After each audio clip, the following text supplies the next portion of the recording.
Okay, here's the first tip for making a good Zoom video. It's the angle of the camera to you.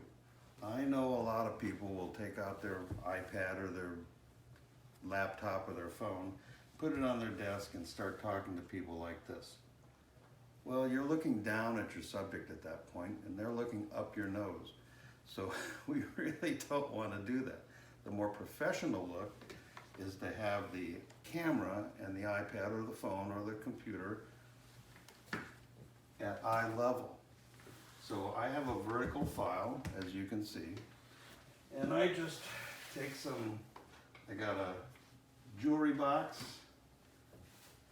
and I got a book and I just put it right up there, and then I just put the iPad right up there, use a weight, and there it is.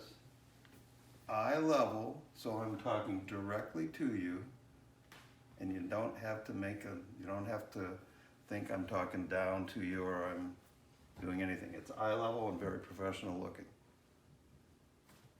That's the first thing.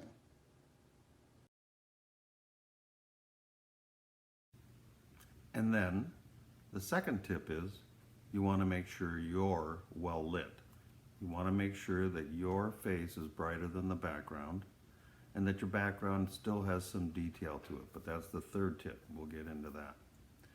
So make sure that your head is centered, has a little bit of room up above it, and make sure that you're always talking into the camera as opposed to into the picture, which you're watching of you talking.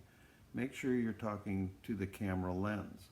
I put a sticky post-it note on the side of the screen of my iPad with a big arrow pointing to the camera.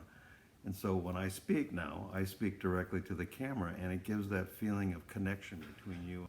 As far as lighting is concerned, I have nothing but a window to my right and a desk lamp to my left, and it's just enough light to provide a good separation from the background, and clearly you can see my expressions if you really want to see them. But that's important, that you are well lit using either, like I said, a desk lamp or a window, and that makes you look pretty professional. Doesn't make me look any better, but it makes me look professional. And the third tip is the background. Be conscious of what your viewer sees of your living environment, because most of us are now doing this from home.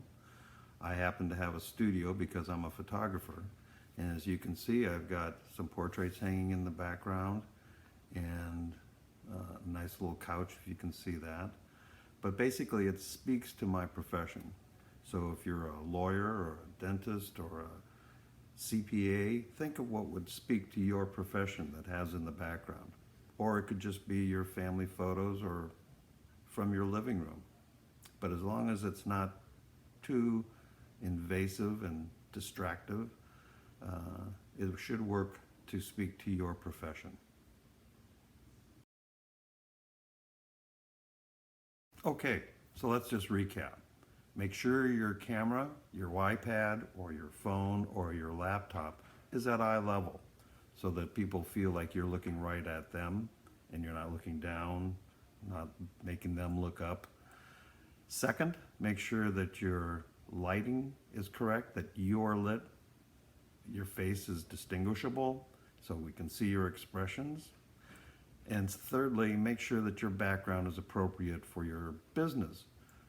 That's the thing that would make it much more appealing than having a different background that doesn't apply to you at all. A few last minute tips: make sure you have good posture, make sure that you're dressed appropriately, and pay attention to the screen, because everything you do on camera, everybody else can see. So don't get the lazy look going or anything like that. Just stay attentive and look professional. So with that, go out and make it a great video, and we'll get back to normal, but I think this is going to be a part of our life for a long time. So you might as well get good at it. Hope this helped. Take care.